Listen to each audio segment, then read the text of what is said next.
இன்றைய தினத்திலே பசுமை தன்படம் அப்படின்னு சொல்லிட்டு ஒரு ஃபங்க்ஷன் வழக்கமாக வருடம் நாம் வைப்போம். இது எதற்காக வைக்கிறோம் அப்படிங்கிறது எல்லாமே கொஞ்சம் நேரம் கழித்து நான் சொல்கிறேன். சுற்றுப்புற சூழல் பாதுகாப்பு அப்படிங்கிறது சம்பந்தமாக மக்களுக்கு விழிப்புணர்வு ஏற்படுத்துறதுக்கு முன்னாடி மாணவ மாணவியர்களாகிய நமக்கு முதல்ல அதில் விழிப்புணர்வு தேவை. அதனுடைய ஸ்டார்டிங் பாயிண்ட் என்று சொல்வார்கள், முதன்மை புள்ளியாக நாம் இந்த மரக்கன்று வழங்கும் விழாவை முன்னெடுத்துள்ளோம். இந்த விழாவினை நாம் இறை வணக்கத்துடன் ஆரம்பிப்போம். அனைவரும் இறை வணக்கத்திற்காக எழுந்து நிற்குமாறு பணிவுடன் கேட்டுக்கொள்கிறேன். பசுமையை காத்திடவே வணங்குகிறோம் இறைவா, பசுமையை காத்திடவே வணங்குகின்றோம் இறைவா. பாரம்பரியம் அதன் பாங்குடன் அழகாய் பசுமையை காத்திடவே வணங்குகிறோம் இறைவா. கண்களில் அழகாய் நிறைந்திடும் வயல்கள், கண்களில் அழகாய் நிறைந்திடும் வயல்கள் காணும் போதே அலைத்திடும் மரங்கள், கண்களில் அழகாய் நிறைந்திடும் வயல்கள் காணும் போதே அலைத்திடும் மரங்கள். எருதுகள் போட்டி ஏகளை ஓட்டி ஆடியில் விதைத்து அறுவடை செய்து நெஞ்சம் மகிழும் நெற்களஞ்சியம் தஞ்சை நகரின் அழகு கோபுரம். பசுமையை காத்திடவே வணங்குகின்றோம் இறைவா. பாரம்பரியம் மரண் பாங்குடன் அழகாய் பசுமையை காத்திடவே வணங்குகின்றோம் இறைவா. அருமையாக இறைவணக்கம் பாடிய மாணவ மாணவியர்களுக்கு நன்றி. இன்றைய தினம் பசுமை தன்படம் அப்படிங்கிற ஒரு விஷயம். இதில் என்னென்ன செய்யணும் அப்படிங்கிறத ஏற்கனவே நான் சொல்லியிருக்கேன்.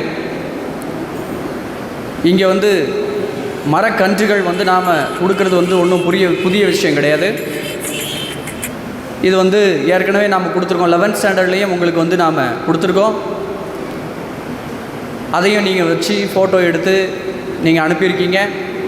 இதெல்லாம் எதுக்கு அப்படின்னு பார்த்தீங்கன்னா, இந்த பள்ளியில் நீங்கள் படித்ததற்கு ஞாபகார்த்தமாக ஒரு மரத்தை நீங்கள் வீட்டில் போய் வச்சு வளர்க்குறது இப்போ உங்களுக்கு புரியாது.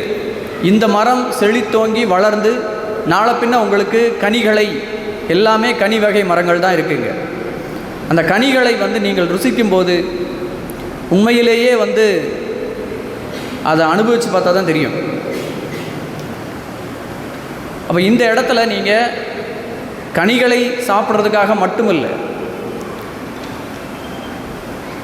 நாம் விட்டுட்டு இருக்கக்கூடிய மூச்சு காற்று, நாம் உட்சுவாசித்து கொண்டு இருக்கக்கூடிய மூச்சு காற்று அனைத்தும் மரங்கள் நமக்கு கொடுத்த பரிசு.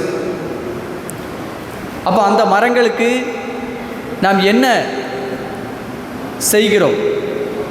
அந்த மரங்களை வளர்ப்பதற்கு நாம் என்ன செய்ய வேண்டும்? நீங்கள் இன் ஃபியூச்சரில் ஒரு உயர் அதிகாரியாக மாறி எவ்வளவு மரங்களை புதிதாக வளர்க்க வேண்டும் என்று திட்டமிடுவதற்கு ஆவண செய்ய வேண்டும்.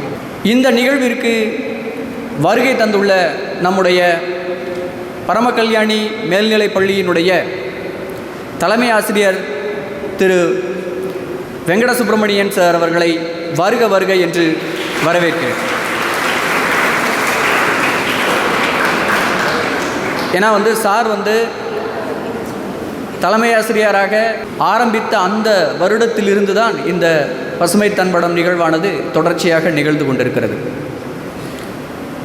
அதே போல் ஆசிரியர்கள் முன்னெடுக்கக்கூடிய ஆரோக்கியமான அத்தனை விஷயங்களுக்கும் ஒரு துணையாக இருந்து நீங்கள் ஸ்டார்ட் பண்ணுங்கள் சார் அப்படின்னு சொல்லக்கூடிய ஒரு மோட்டிவேஷன் கிங் ஆக இருக்கக்கூடிய நம்முடைய செயலர் டாக்டர் சுந்தரம் அவர்களை வருக வருக என வரவேற்கிறேன்.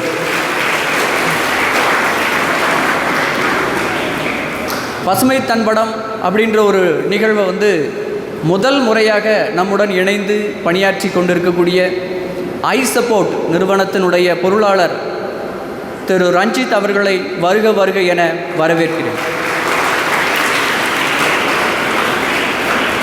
அன்பிற்கினிய நண்பர் நாட்டு நல பணித்திட்டத்தினுடைய திட்ட அலுவலர், இங்கே இருக்கக்கூடிய முக்கால்வாசி நிகழ்வுகளை அவருடன் சேர்ந்து தான் நான் பணியாற்ற வேண்டும் என்று நினைப்பேன். அதில் 1-2 மிஸ் ஆகும். ஆனாலும் அதில் சின்ன வருத்தம் இருக்கும். ஆனால் இப்போ ரீசண்டாக கண்டிப்பாக வந்தே தீரணும் அப்படிங்கிற ஒரு மைண்ட் செட்டில் தான் இன்றைக்குமே சார் மிஸ் ஆயிடுவாங்களோன்னு நினச்சேன். ஏன்னா அலுவலக பணி சம்பந்தமாக ஏதோ ஒரு விடயத்தில் அவங்க இதுக்கு முன்னாடி அங்கே போகணும் அப்படின்னு சொல்லி பிளான் பண்ணி வச்சுருந்தாங்க. இருந்தாலும் இந்த ஃபங்க்ஷனுக்காக சார் வந்திருக்காங்க அப்படின்னு தான் நான் நினைக்கிறேன். திரு ராஜேந்திர பாண்டியன் சார் அவர்களை வருக வருக என வரவேற்கிறேன். அதே போல் எந்த ஒரு விஷயமாக இருந்தாலும் ஒரு பிரிட்ஜ் அப்படின்னு நம்ம சொல்லுவாங்க. இதை ஒரு பாலமாக செயல்படக்கூடிய ஒரு நபர். பொதுவாக நாம் மற்றவங்கள பற்றி நிறைய விஷயங்கள் நாம் நினச்சிக்கிட்டு இருப்போம். அது பாசிட்டிவாக இருக்கலாம், ஆனால் நெகட்டிவாக இருக்கலாம். ஏதோ ஒரு விஷயம் நமக்கு கம்ப்ளீட் ஆகணும்.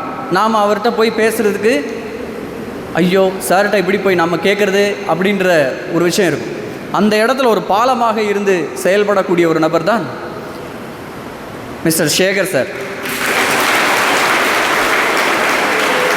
இன்றைக்கு வரைக்கும் இங்கே டீச்சர்ஸ் நடுவில் பார்த்திங்கன்னா ஒரு அழகான ஒரு ஆரம் மாதிரியாக அது இருந்துகிட்ருக்கு. சிறிய சிறிய பூக்கள் சேர்ந்து ஒரு ஆரமாக ஆகிறதுக்கு நூல் கண்டிப்பாக தேவை இல்லையா? ஸோ அந்த நூலாக இருந்து நம்மளை வழி நடத்தி கொண்டிருக்கக்கூடிய சேகர் சார் அவர்களை வருக வருக என்று வரவேற்கிறேன். அடுத்தபடியாக என்சிசி.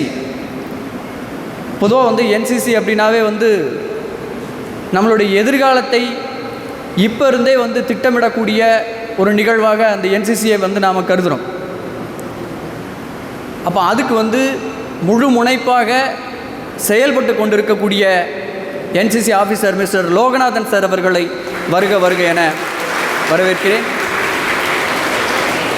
எல்லாவற்றிற்கும் மேலாக இங்கே தென்காசியில் நம்ம ஸ்கூல் மாதிரியே கிட்டத்தட்ட ஏகப்பட்ட ஸ்கூல்ஸ் இருக்குது. 100க்கும் அதிகமான பள்ளிக்கூடங்கள் இருக்கின்றன. அத்தனை பள்ளிக்கூடத்திலையும் சுற்றுச்சூழல் விழிப்புணர்வு சம்பந்தமாக நிறைய நிகழ்வுகள் நடைபெறுகிறது. அது அத்தனையும் திட்டமிட்டு அதை கடைசி வரைக்கும் முடிச்சிட்டாங்களா அப்படிங்கிறத செக் பண்ணி அதுக்கப்புறம் முடித்ததுக்கப்புறம் நடத்துகிறத விட அதை அப்லோட் பண்ணுறதுக்கு பார்த்திங்கன்னா பெரிய வேலையாக இருக்கும். அந்த வேலையை ஒவ்வொருத்தரையும் செய்ய வச்சு டிஸ்ட்ரிக்ட் ஃபுல்லாக இருக்கக்கூடிய 100கணக்கான பள்ளிகளும் ஒரே நாளில், சில சமயம் காலையில் இன்ஃபர்மேஷன் கொடுப்பாங்க, நீங்கள் சாயந்தரத்துக்குள்ளே நீங்கள் அப்லோட் பண்ணணும் டீட்டெயிலை அப்படிம்பாங்க. அப்படிங்கும்போது அந்த சமயம் தான் சாரை நீங்கள் முழு வீச்சில் பார்க்கலாம். அப்போ அப்படிப்பட்ட ஒரு நிகழ்வு எல்லா இப்போ நம்ம ஸ்கூலில் ஒரு ஃபங்க்ஷன் இங்கே நாம் கண்டக்ட் பண்ணுறது அப்படிங்கிறது நீங்கள் பெரிய ஆளாக்கி ஒரு ஃபங்க்ஷனை கண்டக்ட் பண்ணும்போது உங்களுக்கு தெரியும். இதை ஒரு டிஸ்ட்ரிக்ட் லெவலில் நீங்கள் ஆர்கனைஸ் பண்ணும்பொழுது அதில் எவ்வளோ டிஃபிகல்ட்டி இருக்குது அப்படின்னு சொல்லிட்டு சாருக்கு தான் தெரியும். அப்போ அந்த அளவுக்கு மிக முன்முனைப்பாக தென்காசி மாவட்டம் முழுவதுமாக சுற்றுச்சூழல் விழிப்புணர்வை நடத்தி கொண்டிருக்கக்கூடிய தென்காசி மாவட்டத்தினுடைய ஈகோ கிளப் கோஆர்டினேட்டர் திரு ஜெயபாலன் அவர்களை வருக வருக என வரவேற்கிறேன். சில விஷயங்களை மட்டும் நான் ஷேர் பண்ணிவிட்டு என்னுடைய வரவேற்புரையை நான் நிறைவு செய்கிறேன். ஏற்கனவே சொன்ன விஷயந்தான், ஒரு மனிதன் அவனுடைய வாழ்நாள் முழுவதும் சுவாசிக்கக்கூடிய காற்றை சுத்திகரிப்பதற்கு 420 மரங்கள் தேவைப்படுகிறது. நீங்கள் ஒரு வீட்டுக்கு போகிறீங்க, அந்த வீட்டில் தங்குறீங்க, ஒரு நாள் அல்லது 2 நாள் அங்கே தங்கிட்டு வேலையை முடிச்சுட்டு வர போகிறீங்க அப்படின்னு வச்சுக்கலாம். உங்கள் சொந்தக்காரங்க வீடு. அப்போ அந்த சொந்தக்காரங்க வீட்டில் நீங்கள் காலையில் போகிறீங்க, போயிட்டு அங்கே தங்குறீங்க, சாப்பிட்றீங்க, அது இதுன்னு எல்லோரும் பண்ணுறீங்க. அதே மாதிரி பயன்படுத்துகிறீங்க பொருட்கள் எல்லாத்தையுமே, அங்கே இருக்கக்கூடிய டவல், அங்கே இருக்கக்கூடிய துணிமணிகள் எல்லாத்தையும் பயன்படுத்துகிறீங்க. அங்கே இருக்கக்கூடிய கிச்சன் சமையலறையை நீங்கள் பயன்படுத்துகிறீங்க, எல்லாத்தையும் பயன்படுத்தி முடிச்சுட்டு 2வது நாள் சாயந்தரம் நீங்கள் வந்து கிளம்புறீங்க அப்படின்னும் போது எப்படி அந்த வீட்டை நீங்கள் விட்டுட்டு போவீங்க? சுத்தமாக விட்டுட்டு போகணும், அந்த இடத்த தூய்மைப்படுத்தி விட்டு க்ளீன் பண்ணிவிட்டு அங்கேருந்து போகணும்னு ஒரு முடிவு எடுப்பீங்களா இல்லையா? அதையே தான் வந்து நீங்கள் பிறந்ததுலேருந்து இறக்குற வரைக்கும் 100 வயசு அப்படின்னு வச்சுக்கோங்க. அப்போ அந்த 100 வயசு வரைக்கும் நீங்கள் இந்த வளிமண்டலத்தில் விட்ட CO2 இருக்கு இல்லையா, மூச்சு காற்றாக வெளியிட்ட CO2 கார்பன் டை ஆக்சைடு, அதை சுத்திகரிக்கிறதுக்கு நீங்கள் என்ன செஞ்சு வச்சுட்டு போயிருக்கீங்கன்ற ஒரே கேள்வியோட நீங்கள் வந்து உங்களுடைய ஆயுட்காலத்தை நகர்த்துங்கள். அப்போ 420 மரங்கள் நீங்கள் நட்டீங்க அப்படின்னா நீங்கள் இந்த உலகத்தில் CO2வை உங்களால் சேதப்படுத்தப்பட்ட CO2, உங்களால் சேதப்படுத்தப்பட்ட வளிமண்டலத்தை நீங்கள் சுத்தம் செய்துவிட்டு நீங்கள் கிளம்புவீர்கள் இந்த உலகத்தை விட்டு 100 வருஷம் கழிச்சு. அப்போ நான் சொல்கிறது கால்குலேஷன் வந்து 100 வருஷம். அப்போ 100 வருஷம் வந்து நீங்கள் வாழணும் அப்படின்னா அட்லீஸ்ட் ஒரு 420 மரங்களையாவது நட்டி வச்சுட்டு, அப்பா என் இடத்த நான் சுத்தம் பண்ணிட்டேன்ப்பா, என்னால் ஏற்பட்ட அழுக்க நான் தொடச்சிட்டேன்ப்பா, இப்படிங்கிற ஒரு நிம்மதியோடு நாம் இருக்கலாம். 420 அப்படிங்கிறத நான் ஆங்கிலத்தில் சொன்னேன் அப்படின்னாக்கா உங்களுக்கு நல்லாவே தெரியும், அந்த நம்பர் யாருக்குமே மறக்காது. அதனால் அந்த 420 மரங்களை நட்டி வைக்கிறது ஒன்றும் பெரிய விஷயம் கிடையாது. இன்றைக்கி வரைக்கும் நீங்கள் எத்தனை மரத்தை நட்டி வச்சுருக்கீங்க அப்படிங்கிறத மட்டும் ஒரு கேள்வியாக உங்கள் மத்தியில் விட்டு சென்று என்னுடைய வரவேற்புரையை நான் நிறைவு செய்கிறேன். அடுத்தபடியாக நம்முடைய பள்ளியினுடைய வழி நடத்தியாக செயல்பட்டு கொண்டிருக்கக்கூடிய நம்முடைய தலைமை ஆசிரியர் திரு வெங்கடசுப்ரமணியன் சார் அவர்களை வாழ்த்துரை வழங்குமாறு அழைக்கிறேன். மதிப்பிற்குரிய செயலர் அவர்களே, ஜெயபாலன் சார் அவர்களே, ரஞ்சித் சார் அவர்களே, என்னுடன் பணிபுரியும் ஆசிரியர் பெருமக்களே, மாணவ கண்மணிகளே, உங்கள் அனைவருக்கும் நண்பகல் வணக்கத்தை தெரிவித்துக் கொள்கிறேன். சார் சொன்னாங்க, நான் ஹெட்மாஸ்டர் ஆன பிறகு தலைமை ஆசிரியராக வந்ததுக்கப்புறம் இது ஆரம்பிக்கப்பட்டது. இது என்னால் ஆரம்பிக்கப்பட்டது அல்ல. இதனுடைய ஆரம்பம் எங்கே இருக்குன்னா, மாடசாமி சார் பீரியடில் தலைமை ஆசிரியராக இருக்கும் பொழுது நடிகர் விவேக் வந்து ஒரு மரத்தை நட்டார். ஞாபகம் இருக்கா சார்? அப்பொழுது அவர் கூறினார், 1,00,000 மரங்களை நட வேண்டும் என்று தீர்மானித்திருக்கிறேன் என்று கூறினார். ஆனால் மாண்புமிகு அப்துல் கலாம் அவர்கள் அவரை சந்தித்து, ஏன் 1,00,000 1 கோடியாக மாற்றுங்கள் என்று கூறினார். நடிகர் விவேக் நம்மிடம் இல்லை, அப்துல் கலாம் நம்மிடம் இல்லை. ஆனால் அவரது கொள்கைகளை நாம் வழிநடத்தி செல்ல வேண்டும்.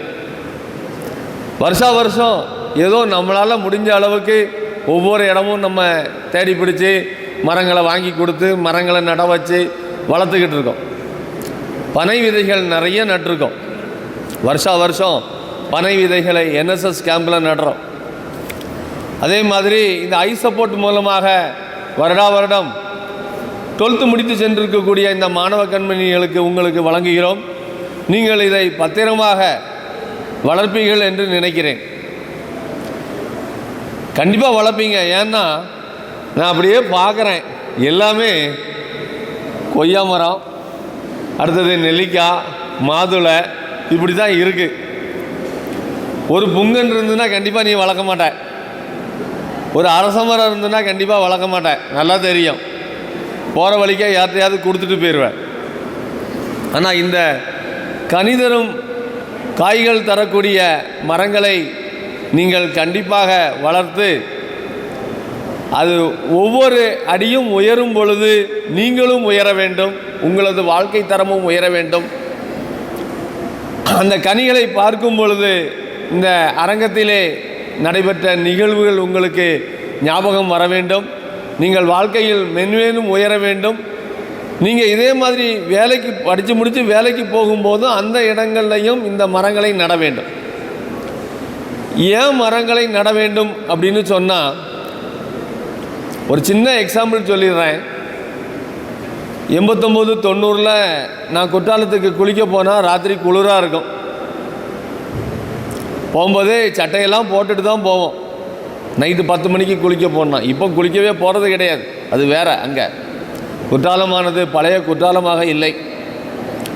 அப்போ மழை பெஞ்சு ஒரு 8 மணி நேரம் 9 மணி நேரம் கழித்து தான் ஆற்றுல வெள்ளம் வரும் மேலேருந்து. ஆனால் இப்போது மேகமூட்டமானது மேலே திரண்டு லேசாக தூர ஆரம்பிக்கும் பொழுது போலீஸ்காரங்க விரட்ட ஆரம்பிச்சிருவாங்க. மேலே பெய்கிற மழை அரை மணி நேரத்துக்குள்ளே கீழே வந்துடும். அப்படின்னா ஏன்? அங்கே இருக்கக்கூடிய மரங்கள் எல்லாம் அழிக்கப்பட்டது. அப்போ இந்த மரங்களை வைப்பதால் ஆற்றினுடைய வேகமானது தடைபடும், மண்ணரிப்பு தடைபடும். இல்லைன்னா அங்கேருந்து மேலேருந்து கல் மண்ணு தான் உருண்டுட்டு வரும். இப்போ அந்த மாதிரி மலைப்பகுதிகளை மரங்களை வளர்ப்பதற்கு தான் நாம் விதைப்பந்தை தயாரிச்சிருக்கோம். இந்த மே முடிஞ்சு அடுத்த மழைக்காலம் வருவதற்கு முன்னால் நீங்கள் அந்த விதைப்பந்துகளை கண்டிப்பாக மலைப்பாங்கான பகுதிகளில் செலுத்த வேண்டும் என்று கூறிக்கொண்டு இந்த உரையை முடித்துக்கொள்கிறேன். நன்றி, வணக்கம். மிக அருமையாக நமக்கு வழிகாட்டிய தலைமை ஆசிரியர் அவர்களுக்கு நன்றி. நீரின்றி அமையாது உலகு, யார் யாருக்கும் வானின்றி அமையாது ஒழுக்கு அப்படின்னு சொல்லி வள்ளுவர் சொல்லியிருக்காரு. இதுக்கு மீனிங் எல்லாருக்கும் தெரியும்னு நினைக்கிறேன். ஒரு இடத்துல நிகழக்கூடிய ஒழுக்கம், ஒரு தனி மனிதனுடைய ஒழுக்கம் எதனை அடிப்படையாக கொண்டது அப்படின்னா அந்த இடத்துல பெய்யக்கூடிய மழை, அங்கே இருக்கக்கூடிய நீர். ஸோ அப்போ நீருக்கும் ஒழுக்கத்திற்கும் என்ன சம்பந்தம்? நீர் இருந்துச்சு அப்படின்னா தான் வயலில் விவசாயம் நடக்கும். விவசாயம் நடந்துச்சு அப்படின்னா தான் அங்கே வறுமை நீங்கி செல்வம் கொழிக்கும். அப்படி செல்வம் இருக்கும்போது தான் மற்றவங்ககிட்ட திருடணும் அப்படிங்கிற எண்ணம் வராது. அப்போ எப்படி எழுதி வச்சுருக்கான் பாருங்கள். அப்போ அந்த நீரை நாம் இயற்கையிலேயே பெற்றுக்கொள்ளக்கூடிய ஒரு மிகச்சிறந்த வாய்ப்பை நமக்கு இந்த மரங்கள் கொடுக்கிறது. இப்போ அந்த மரங்களை வளர்ப்பதனால் என்ன பயன் அப்படிங்கிறத பற்றி சார் ரொம்ப தெளிவாக பேசினாங்க. ஏற்கனவே நான் சொன்ன மாதிரி இன்றைக்கி நாம் கொடுக்கக்கூடிய மரத்தை நீங்கள் வீட்டில் கொண்டு போய் வச்சு ஃபோட்டோ எடுக்கணும். அந்த மரத்தை வச்சு நீங்கள் பக்கத்தில் இருந்து ஃபோட்டோ எடுக்கணும். இல்லை சார், நான் பக்கத்தில் நின்று ஃபோட்டோ எடுக்கிறதுக்கு சரியாக இருக்காது அப்படின்னு நீங்கள் நினச்சிங்க அப்படின்னா, வீட்டில் சின்ன பிள்ளைங்க யாராவது இருந்தாங்க அப்படின்னா அவங்கள பக்கத்தில் உட்கார வச்சு அந்த மரத்தையும் சேர்த்து ஒரு ஃபோட்டோகிராஃபி எடுத்து நீங்கள் எனக்கு அனுப்பணும். சரிங்களா? ஸோ அந்த இன்ஸ்ட்ரக்ஷனோட அடுத்தபடியாக நம்முடைய பள்ளியில் ஒவ்வொரு நிகழ்வையும் தெளிவாக திட்டமிடணும் அப்படின்னு சொல்லிட்டு சார் சொல்லுவாங்க. எந்த ஒரு விஷயத்தையும் தெளிவாக நாம் திட்டமிடணும். இப்போ இந்த ஃபங்க்ஷன் நடக்கிறதுக்கே கிட்டத்தட்ட ஒரு வாரத்துக்கு முன்னாடியே நம்மளுடைய திட்டமிடுதல்களை ஆரம்பித்தாச்சு. அதனுடைய விளைவாகத்தான் இன்றைக்கி நாம் இங்கே சந்திச்சுக்கிட்டு இருக்கிறோம். அப்போ அந்த திட்டமிடுதலை ஒவ்வொரு நிகழ்வையும் நான் முடித்து சார்கிட்ட போய் நான் ரிப்போர்ட் பண்ணும் பொழுது, சார் நல்லா பண்ணுங்க அப்படிங்கிற மாதிரியான நமக்கு ஒரு மோட்டிவேஷன் கொடுத்து கொண்டே இருந்த, இப்போவும் அடுத்த நிகழ்வுகளுக்கும் நமக்கு கொடுக்க போகக்கூடிய முனைவர் சுந்தரம் செயலர் பரமகல்யாணி மேல்நிலைப்பள்ளி அவர்களை வாழ்த்துரை வழங்க அழைக்கிறேன். பள்ளியினுடைய தலைமை ஆசிரியர் அவர்களே, இன்று சிறப்பு விருந்தினராக வந்திருக்கின்ற ஜெயபாலன் சார் அவர்களே, ஐ சப்போர்ட்டை சார்ந்த அதனுடைய பொருளாளர் ரஞ்சித் சிங் சார் அவர்களே, என்னுடன் பணியாற்றி கொண்டிருக்கின்ற ஆசிரியர் பெருமக்களே, அன்பிற்கினிய மாணவ செல்வங்களே, உங்கள் அனைவருக்கும் மாலை வணக்கம். முதலாவதாக ஒரு சில நன்றிகளை நான் தெரிவித்துக்கொள்ள விரும்புகின்றேன். அது இந்த கூட்டம்தான் அதற்கு சரியான கூட்டம் என்று நினைக்கின்றேன். நமது பள்ளி நமது மாவட்டத்தில் பசுமை பள்ளியாக தேர்வு செய்யப்பட்டிருக்கின்றது. அது எல்லாருமே நீங்கள் தெரிஞ்சிருக்கும்னு நினைக்கிறேன். ஒரு ஃப்ளக்ஸ்லாம் வச்சுருப்போம்.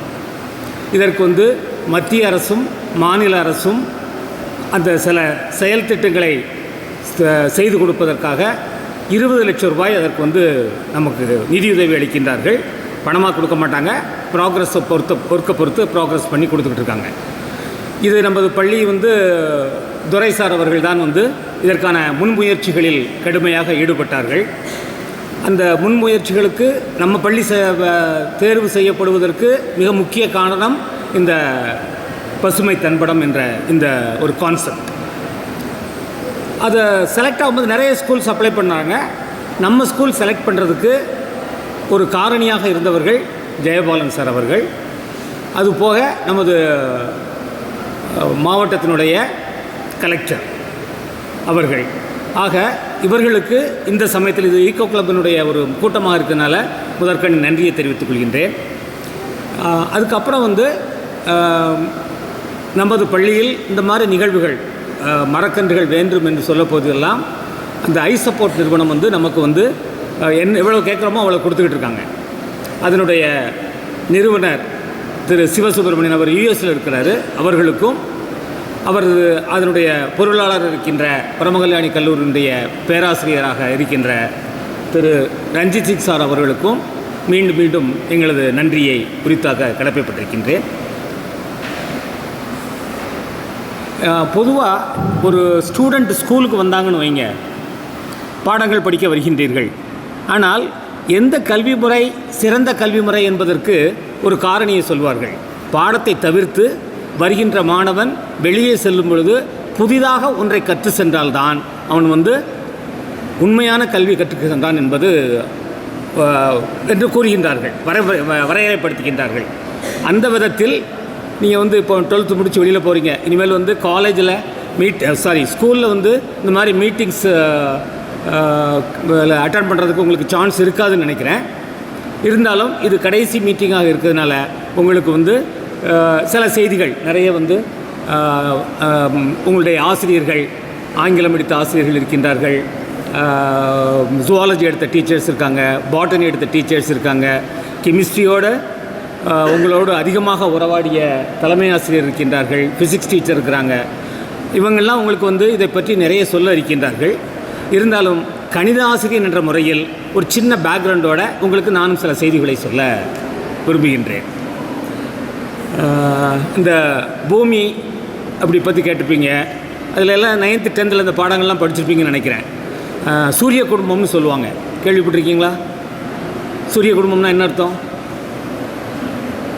கொஞ்சம் ஞாபகப்படுத்துகிறேன், அவ்வளோதான், வேறு ஒன்றும் இல்லை. சூரிய குடும்பம்னா என்னது? சூரியன் வந்து ஒரு என்னது கோளா இல்லை, நட்சத்திரம். சூரியன் ஒரு நட்சத்திரம், அதை சுற்றி 9 கோள்கள் வந்து சுற்றிக்கிட்டு இருக்குது.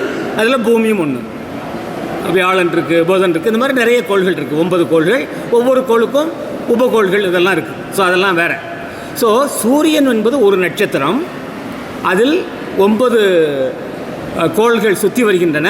அதில் ஒரு கோள் தான் பூமிங்கிறது. அது மாதிரி எத்தனை நட்சத்திரம் இருக்குது வானத்தில்? ஒரு நைட் ஸ்கையை பார்த்தீங்கன்னா எத்தனை நட்சத்திரம் இருக்குது? எண்ணிலடங்கா நட்சத்திரங்கள் இருக்குது. ஒரு சூரிய குடும்பத்துக்கே இவ்வளவு கோள்கள் இருக்குன்னா அது ஒன்றுக்கும் எத்தனை கோள்கள் இருக்குன்னு பாருங்கள். ஸோ அதெல்லாம் சேர்ந்ததான் நம்ம வந்து மில்கி வே அப்படின்னு இங்கிலீஷில் சொல்லுவாங்க, அந்த வானப்பரப்பு. அப்போது இவ்வளவு நட்சத்திரங்கள் இருக்குது. ஒரு நட்சத்திரம் இருந்து நமக்கு தெரிகிற அந்த இன்றைக்கி பார்க்குறோம், நட்சத்திரத்தை போய் பாருங்கள். ஏதாவது ஒரு நட்சத்திரம் சார் சொன்னாங்களேன்ட்டு பாருங்கள். இப்போ இந்த லைட்டு போட்ட உடனே நமக்கு தெரியுது. ஆனால் அந்த நட்சத்திரம் அங்கேருந்து ஒளி வர்றதுக்கு பல ஒளி ஆண்டுகள் ஆகும், ஆயிரக்கணக்கான ஒளி ஆண்டுகள் தெரியும். அப்போ இன்றைக்கி நீங்கள் ஒரு இடத்துல பார்க்கக்கூடிய ஒரு நட்சத்திரம் இப்போ உடனே தெரியறதில்ல. 1000 வருஷத்துக்கு முன்னாடி அங்கே இருந்த அந்த நட்சத்திரத்தை இன்றைக்கி நம்ம பார்க்குறோம். ஆக இவ்வளோ வந்து ஒரு காம்ப்ளிகேட்டட் ஸ்ட்ரக்சர். அப்படிப்பட்ட ஸ்ட்ரக்சரில் பல நட்சத்திரங்கள், பல்லாயிரக்கணக்கான நட்சத்திரங்கள் இருக்கின்றன. ஒரு நட்சத்திரம் வந்து பூமி, சூரியன், அதில் ஒரு கோளம் நம்ம இருக்கோம். இதில் என்ன அருமை என்னன்னு தெரிஞ்சுக்கங்கன்னா, பூமியில் தான் மனிதர்கள் வாழ்ந்து கொண்டிருக்கின்றோம், உயிரினங்கள் வாழ்ந்து கொண்டிருக்கின்றன, அதில் மனிதர்களும் உண்டு. அப்போது மற்ற இடங்களெல்லாம் தெரியாது. வியாழனை பற்றி பார்க்குறாங்க, சந்திரனில் போய் சந்திரன் வந்து உபகோள், நமக்கு வந்து உபகோள். அங்கே வந்து தண்ணி இருந்ததுக்கான ஆராய்ச்சிகள் நடந்துகிட்ருக்கு. வியாழனுக்கு அனுப்புகிறாங்க, அவ்வளோதான், அதோட முடிஞ்சு போச்சு. சூரியனுக்கு போக முடியாது. இதிலே நம்மளால் பார்க்க முடியலைன்னா இன்னும் பிற நட்சத்திரங்கள் எல்லாம் என்ன இருக்குங்கிறத பற்றி நமக்கு தெரியாது. போக முடியுமா முடியாது தெரியாது. ஆக நமக்கு தெரிந்து உயிரினங்கள் வாழக்கூடிய ஒரே இடம் வந்து இந்த பூமி தான். எத்தனை ஆண்டுகளாக உயிரினங்கள் இருக்கின்றன? பல ஆயிரக்கணக்கான ஆண்டுகளாக இருக்கு, மில்லியன் ஆஃப் இயர்ஸ் இருந்துகிட்டு இருக்கின்றன. அப்போது இந்த பூமி பந்தில் உயிரினங்கள் மனுஷன் மட்டும் வாழலை, நிறைய தாவரங்கள் இருக்குது. அப்படியே எவாலுவேஷன் படித்து பார்த்திங்கன்னா அந்த டார்வின் தியரியெல்லாம் படிச்சிருப்பீங்க, botany students, biology students. So அதில் வந்து புல் பூண்டில் ஆரம்பித்து நிறைய எவாலுவேட் ஆகி மனிதர்கள் வரைக்கும் வந்திருக்கோம். அதில் வந்து உயிரினங்கள் இருக்குது, தாவரங்கள் இருக்குது, நாமும் இருக்கிறோம். அப்போ இந்த பூமி பந்தில் அதெல்லாம் இல்லாமல் நம்ம மட்டும் இருக்க முடியுமா? அதிலிருந்து வந்தவங்க தான் நம்ம. அப்போது அதுகளும் வாழணும், நம்மவும் வாழணும். இந்த பூமியை பொறுத்த மட்டும் நம்ம எல்லோரும் சொல்லுவாங்க ஐம்பூதங்களால் ஆனது. என்னதெல்லாம்? நிலம், நீர், காற்று, வானவெளி, தீ, நெருப்பு. ஸோ இதுதான் வந்து ஐம்பூதங்கள். இந்த ஐம்பூதங்களில் இது இல்லைன்னா நம்ம இல்லை. ஐம்பூதங்களில் நிலம் மாசுபட்டு விட்டது. பேசிக் நம்ம வாழக்கூடிய அந்த படம் வந்து மாசு ஆகிடுது. எல்லாம் காங்கிரீட்டு, இந்த மலைகள் வளங்கள் எல்லாம் கொள்ளை போய் கொண்டிருக்கின்றன. ஸோ நிலம் மாசுபட்டு விட்டது, நீர் மாசுபட்டு விட்டது. இப்போ நாங்கள்லாம் சின்ன பிள்ளை அங்கே இருக்கும்போது இங்கே அந்த பாயிற குளத்தில் தான் போய் குளிப்போம். வீட்டுக்கு வந்து குளத்துலேருந்து தான் தண்ணி வரும். கோடை காலத்தில் வந்து ஊற்றுன்னு சொல்லுவாங்க, அதுலேருந்து தான் எல்லா வீட்டுக்குமே தண்ணி. இந்த மாதிரி ஹவுஸ் கனெக்ஷன்ஸ்லாம் கிடையாது. என்றைக்கு வந்து குழாய் வழியாக தண்ணி வர ஆரம்பிச்சதோ அன்றைக்கி நீர்நிலைகள் எல்லாம் பாழ்பட்டு விட்டன. ஸோ நிலம் மாசுபட்டு விட்டது, நீர் மாசுபட்டு விட்டது, காற்று மாசுபட்டு விட்டது, தீ மாசுபடுத்த முடியாது, வான்வெளி அதுவும் மாசுபட்டு, ஓசோன் லேயர்ஸில் ஓட்டை விழுந்தாச்சுங்கிறான், அதான் வான்வெளி. இப்போ எல்லாமே மாசுபட்டு விட்டது. இப்போ இந்த மாசு எல்லாம் நீக்கினா தான் நம்ம வாழலாம். இது மாசுபடுறதுக்கு காரணம் என்ன காரணம்? மனிதனுடைய பேரவா. நான் தான் வாழணும்னுட்டு எதிர்கால சந்ததியை பற்றி ஒரு சிந்தனை இல்லாமல் இருந்ததுனால தான். ஸோ என்னுடைய முன்னோர்கள், நான் உட்பட எல்லா சமுதாயத்திலையும் நான் தான் வாழணும், சுயநலம். பொது நலத்தை பற்றி நம்ம சிந்திக்கவே இல்லை. ஒரு சின்ன எக்ஸாம்பிள், ஒரு வீட்டில் கொசு வருது.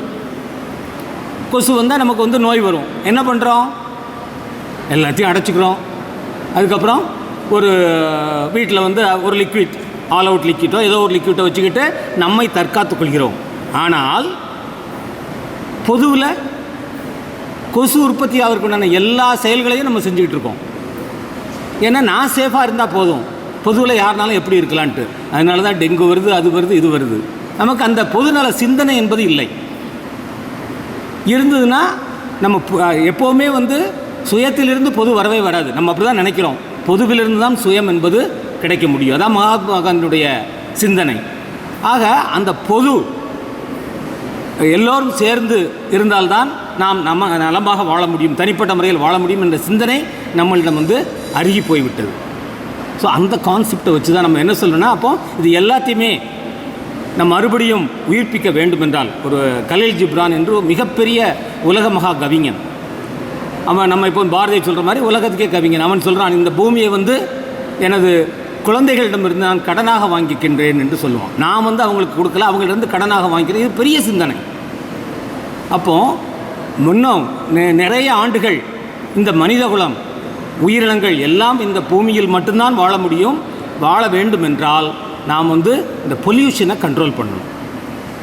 ஆனால் இப்பொழுது நமக்கு கிடைத்திருக்கின்ற அந்த ஒற்றை சொல்யூஷன் என்னென்னா, மரம் வளர்ப்பது மட்டுமே, செடி கொடிகள் வளர்ப்பது மட்டுமே. So 2 aspect. ஒன்று வந்து அவர்களை பாழ்படுத்தாதீர்கள். அடிக்கடி வருது இங்கே வந்து யானை வந்து கருத்தப்புள்ளியூரில் வந்து வாழையெல்லாம் அழிச்சிட்டு 2 நாளைக்கு முன்னாடி நியூஸ், கரடி உள்ளே வந்துட்டு எல்லாம் வருத்தம் செய்யும். ஏன்னா அதுகளுடைய வாழ்விடத்தில் நம்ம வந்து உட்காந்துக்கிட்டு வராதுன்னு சொல்லிக்கிட்டு இருக்கோம். அதெல்லாம் வரத்தான் செய்யும். அவங்களோடு இயற்கையோடு இயந்து வாழ்ந்தால் இந்த பிரச்சனைகள்லாம் வராது. அதனால் அதுக்காக தான் சார் சொன்ன மாதிரி 420 மரங்களாவது மரங்கள் மட்டும்தான் இந்த பொல்யூஷன் எல்லாத்தையும் அரெஸ்ட் பண்ண முடியும். வேறு வந்து எந்த சான்ஸுமே கிடையாது, வேறு எந்த சொல்யூஷனுமே கிடையாது. அப்போது இயற்கையோடு வாழ பழகிக்கொள்ள வேண்டும், மரங்களை நட்டு வளர்க்க வேண்டும். மரங்களை வச்சு நிறைய கன்றுகள் கொடுக்குறார்கள். மரக்கன்றுகள் இல்லாமல் செடிகளையும் இந்த முன்னாடியெல்லாம் வந்து வீடுகளில் வந்து தோட்டம் போடுவாங்க. இப்போ வந்து காய்கறி கடைகள் நிறைய, அதுவும் மரபணு மாற்றப்பட்ட காய்கறிகள்லாம் வந்ததுக்கப்புறம் நம்ம அதை பற்றியெல்லாம் சிந்திக்கிறதே இல்லை. உங்கள் வீட்டில் அதான் சாப்பிட்ட கூட நான் சஜஸ்ட் பண்ணலான்னு நினைக்கிறேன். விதைகள் கொடுத்து வீட்டில் வளர்க்கக்கூட சொல்லலாம். இதோடு சேர்த்து இது கண்டிப்பாக வேணும். இதுதான் பெர்மனன்ட் சொல்யூஷன். ஆனால் டெம்பரரியாக நமக்கு வந்து ஒரு தற்சார்பு பொருளாதாரம் குடும்ப அளவில் அது கிடைப்பதற்கு வசதியாக இருக்கும். ஸோ அதை வீட்டில் வளங்க. அது வளர்வதை பார்த்து சந்தோஷப்படுங்க. எப்படி வந்து செடி வளருது, அதிலேருந்து ஒரு சின்ன காய்கறி பறிச்சுக்கிட்டிங்கன்னா அது வந்து உங்களுக்கு ஒரு சந்தோஷமாக இருக்கும், உங்கள் குடும்பத்திற்கும் சந்தோஷமாக இருக்கும். ஆக இன்றைக்கு சுந்தர சார் பேசாருன்னு அப்படிங்கிறத நீங்கள் எடுத்து சொல்ல வேண்டிய அந்த எசன்ஸ் என்னன்னா, கண்டிப்பாக மரம் வளர்த்தார்தான் உங்களுடைய எதிர்கால சந்ததியர் இந்த பூமி பந்தில் வாழ முடியும் என்பதுதான் நான் உங்களுக்கு சொல்கின்ற ஒரு செய்தி. வாய்ப்புக்கு நன்றி கூறி விடைபெறுகிறேன். மிக அருமையாக உரையாற்றி கொண்டிருக்கக்கூடிய உரையாற்றி சென்ற நம்முடைய செயலர் டாக்டர் சுந்தரம் அவர்களுக்கு நன்றி. ஒவ்வொரு தலைமுறைக்கும் நிறைய வித்தியாசங்களை வந்து நீங்கள் பார்க்க முடியுது. 12ஆம் கிளாஸ் முடிக்க போகும்போகிறதுக்கு முன்னாடி நீங்கள் அட்டன் பண்ணக்கூடிய கடைசி மீட்டிங் இதான். கரெக்டாக கவனித்து என்ன சொல்கிறோம் அப்படிங்கிற ஒரு விஷயத்த மைண்டில் வாங்கிட்டு நீங்கள் போகணும் அப்படிங்கிறதுக்காக தான் வருஷ கடைசியில் இந்த பசுமை தன்படத்தை நான் வச்சுருக்கேன். ஒவ்வொரு தலைமுறைக்கும் நாம் நிறைய வித்தியாசங்களை காண முடியும். நான் பார்த்த வகைக்கு நான் வளர்ந்த இடங்களில் வயக்காடுகள் நிறைய இருக்கும். அப்போ வந்து கார் வந்து ஒன்று வந்துச்சு அப்படின்னாக்கா அந்த காரை ஆச்சரியமாக பார்ப்போம். பார்த்து காருக்கு பின்னாடியே ஓடுவோம்.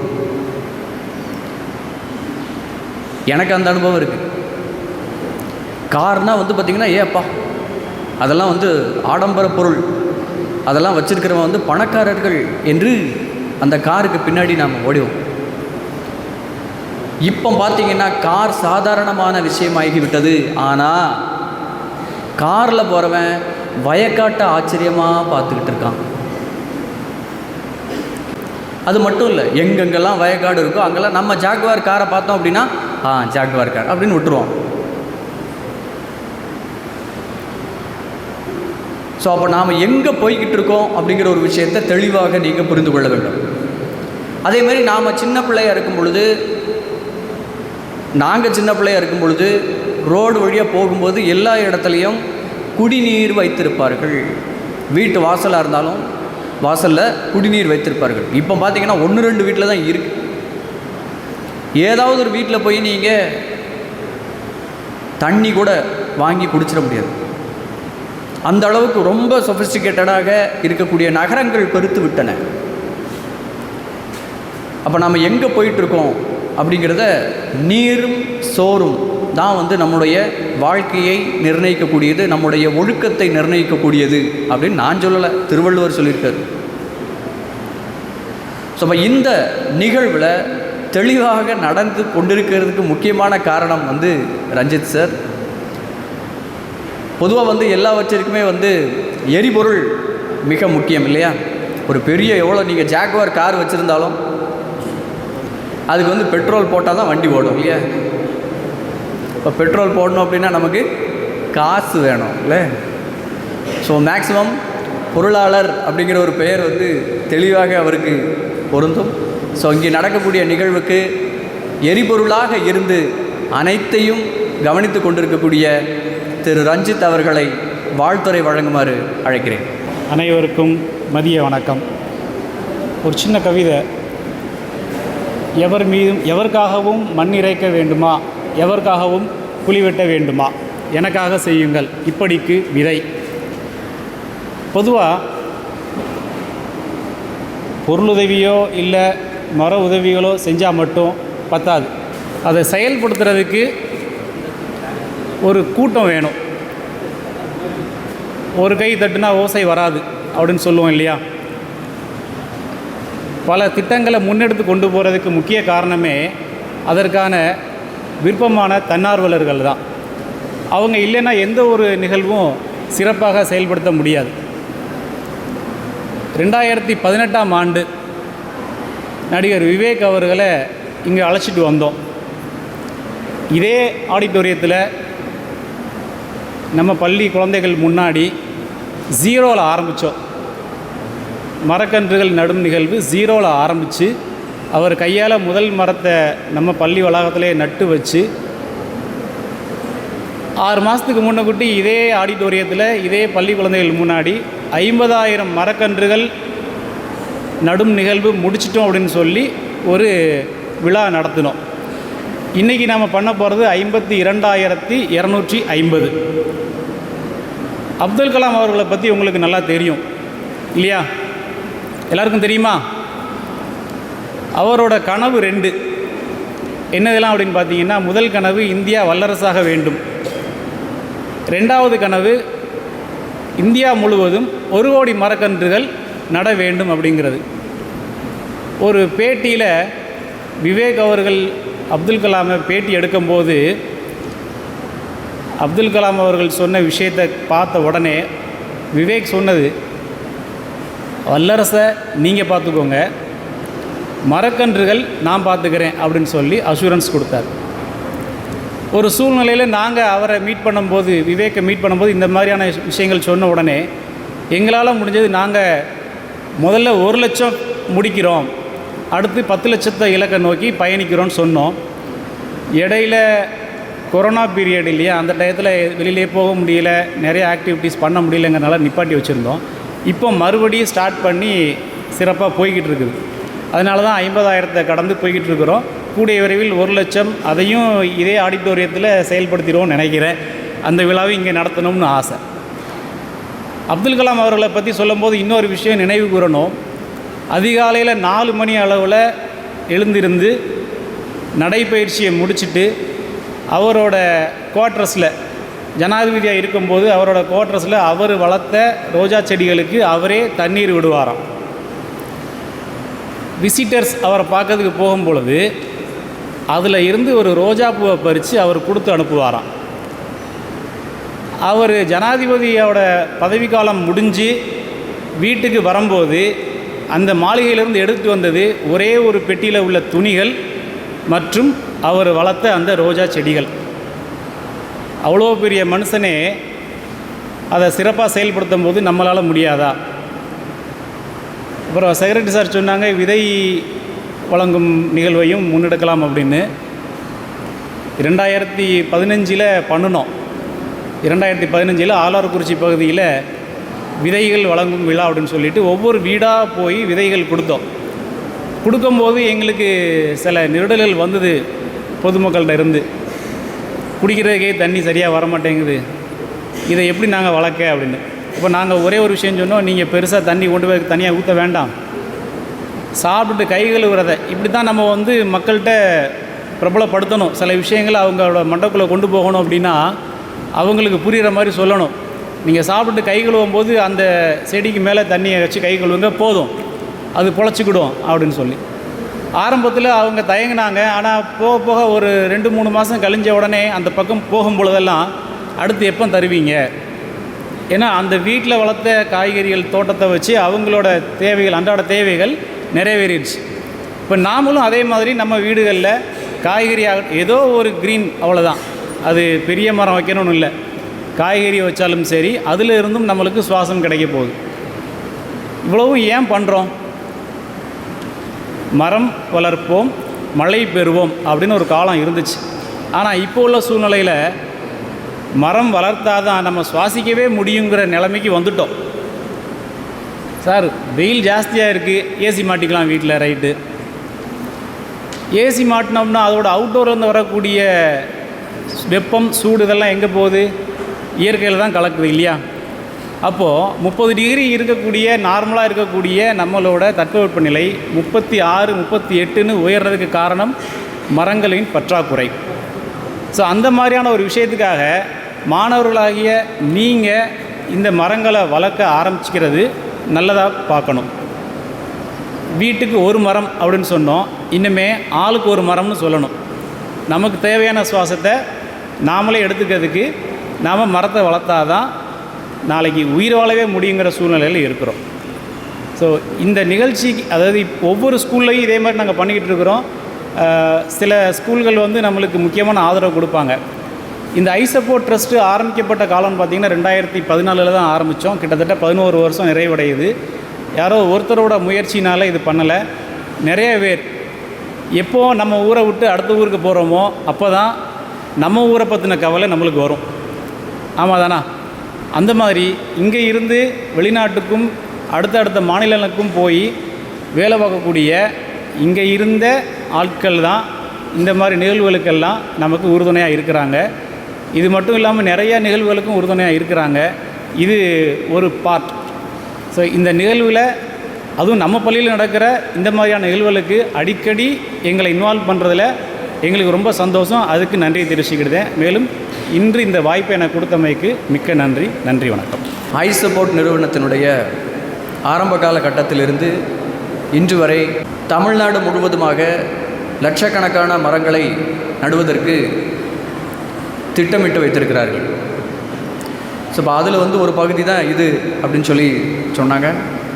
இதுவரை 52,000 மரக்கன்றுகளை கொடுத்து நட்டு வளர்த்து வந்து கொண்டிருக்கிறார்கள். அதில் இதோடு சேர்த்து 52,250, இது போக இன்னும் நிறைய பள்ளிகளுக்கு இந்த வருட கடைசியில் நிறைய மரக்கன்றுகளை வந்து கொடுத்து அவைகளை வளர்ப்பதற்கு திட்டமிட்டிருக்கிறார்கள். பொதுவாக நமக்கு வந்து மரங்கள் எந்த அளவுக்கு பயன்படுகிறதோ அந்த அளவுக்கெல்லாம் நாம் மற்றவங்களுக்கு பயன்பட முடியாது. அது என்ன பண்ணாலும் மனிதன் அப்படிங்கிற ஒரு குணம் அது வந்து வித்தியாசமானது. 6 அறிவு மனிதன் அப்படின்னு நாம் சொல்கிறோம். ஆனால் மற்ற விலங்குகளை காட்டிலும், மற்ற மரங்களை காட்டிலும் மற்றவர்களுக்காக செய்யக்கூடிய வேலைகள் வந்து குறைந்து கொண்டே வருகிறது ஒவ்வொரு தலைமுறைக்கும். அப்போ அங்கேருந்து நீங்கள் வந்து உங்களுடைய வேலையை ஸ்டார்ட் பண்ணுங்கள். நீங்கள் வந்து மற்றவங்களுக்கு உதவி செய்தல் அப்படிங்கிற ஒரு விஷயத்தை இந்த மரங்கள் வந்து நமக்கு கற்றுக் கொடுத்து கொண்டு இருக்கிறது. பசுமைப்படை அப்படிங்கிறது வந்து மரங்கள், அதுக்கப்புறம் நீர், அதுக்கப்புறம் நம்முடைய சுற்றுப்புறத்தை தூய்மையாக வைத்திருப்பது, அதோடு முடிஞ்சு போயிடும். ஆனால் நாட்டு நலப்பணி திட்டம் NSS அப்படிங்கிறது வந்து இப்போ நான் கொஞ்ச நேரத்துக்கு முன்னாடி சொன்னோம்ல, நீங்கள் வாழ்ந்து முடிக்கக்கூடிய காலம் வரைக்கும் மற்றவர்களுக்கு எந்த மாதிரியெல்லாம் உதவிகரமாக இருக்க வேண்டும் என்பதை நமக்கு தெள்ளத் தெளிவாக கற்றுக் கொடுப்பதற்குண்டான களம் தான் நாட்டு நலப்பணி திட்டம். அப்போ அந்த பணியை தொடர்ச்சியாக கடந்த 5 வருடங்களாக செய்து கொண்டிருக்கிறார் மிஸ்டர் ராஜேந்திர பாண்டியன் சார் அவர்களை வாழ்த்துரை வழங்குமாறு அன்புடன் அழைக்கிறேன். அவையோருக்கும் அன்பு ஆசிரியர் பெருமக்களுக்கும் அருமை மாணவ செல்வங்களுக்கும் இனிய மாலை வணக்கங்களை தெரிவித்துக் கொள்கிறேன். ஒவ்வொரு ஆண்டும் 100க்கும் மேற்பட்ட மரக்கன்றுகளை மாணவர்களுக்கு வழங்கி, அதை வழங்குவதோடு மட்டுமன்றி அவைகள் முறையாக நடப்பட்டு பராமரிக்கப்படுகின்றன என்பதையும் கண்காணிக்கின்ற, தொடர்ந்து இந்த திட்டத்தை சிறப்பாக செயல்படுத்தி வருகின்ற அன்பிற்கினிய நண்பர், பசுமைப்படை ஒருங்கிணைப்பாளர் மற்றும் அவருக்கு உதவிகரமாக இருக்கக்கூடியவர்கள் அனைவரையும் இந்த நேரத்திலே அன்போடு வாழ்த்துகின்றேன், பாராட்டுகின்றேன். அமேசான் காடுகள் அப்படிங்கிறத பற்றி கேள்விப்பட்டிருப்பீங்க. அந்த வார்த்தையை சொன்ன உடனே +2 பயாலஜி சுவாலஜி குரூப் மக்களுக்கு கொஞ்சம் சந்தோஷமாக இருக்கும். ஆமாம் சார், ஒரு 3 மார்க் கொஸ்டின் இருக்குது, அது என்ன இருக்குதுன்னு கேள்வி மட்டும் கேட்டாருங்க, பதில் சொல்லிடாதீங்க, படித்தோம் ஆனால் மறந்து போச்சு அப்படிம்பீங்க. அது என்ன அப்படின்னா, தென் அமெரிக்காவில் 70 லட்சம் சதுர கிலோமீட்டர். இப்போ நம்மலாம் வீடு கட்டினோம்னா 1000 சதுரடி 2000 சதுரடி, அதுக்கே கொஞ்சம் புகலாம் வரும் பக்கத்து வீடுகளில். 70 லட்சம் சதுர கிலோமீட்டரில் இந்த அமேசான் காடுகள் இருக்குது. அது ஏன் அமேசான் காடுகள் அப்படின்னு பேருன்னா, அமேசான் நதி அதை ஓடக்கூடிய பகுதியில் அந்த காடுகள் அமைஞ்சிருக்கு. இந்த காடுகளுக்கு ஒரு சிறப்பம்சம் என்ன அப்படின்னா, புவிக்கோளினுடைய நுரையீரல், சரியா, பூமியினுடைய நுரையீரல். நம்மளுடைய உடலில் நுரையீரல் இருக்குது. அது என்ன பணியை செய்யுதுன்னு உங்களுக்கு தெரியும். நம்மளுடைய உடலை தூய்மைப்படுத்தி, உடலில் உள்ள மாசுக்களை அகற்றி, உடலை புத்துணர்ச்சியோடு வைக்கக்கூடிய பணியை நம்முடைய நுரையீரல் செய்கிறது.